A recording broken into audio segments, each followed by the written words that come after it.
এ বড় ভাই, এইভাবে গাড়ি আড়াই নিতেছেন কে? কি হয়েছে, কি সমস্যা? ভাই গাড়ির তেল শেষ। গাড়ির তেল শেষ? জি ভাই। দেখি আপনার বাসা কই? মধুপুরে? জি ভাই, মধুপুর। গাড়ির তেল শেষ, কি মধুপুরের ওইদিকে যাইতেছেন? জি ভাই, সামনে পাম্প আছে তো, সামনে যায় গাড়ি তেল তুলতে হবে। এত বড় গাড়ি আপনার আড়াই নেওয়াটাও কষ্ট হবে। জি ভাই। আচ্ছা আপনি এনেই দাঁড়ান, আমি তেল নিয়ে আহি। ভাই তেল তো খুব উপকার হয়। আচ্ছা আপনি এনে দাঁড়ান, আমি তেল নিয়ে আহি গা।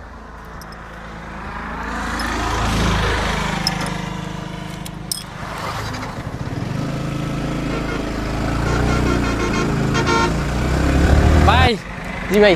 তেল আনছি। এত বড় গাড়ি হাঁটাই আনাটা খুবই কষ্টকর। আপনি কত কিলো হাঁটাই আনছেন? প্রায় 1.5 কিলোর মতো। 1.5 কিলোর মতন, তাহলে তো অনেক কষ্ট। আচ্ছা ভাই। এই খুলেন, টাঙ্কি খুলেন। তেল তো একবারে শেষ করে আলাইছুন দেখি। হ ভাই,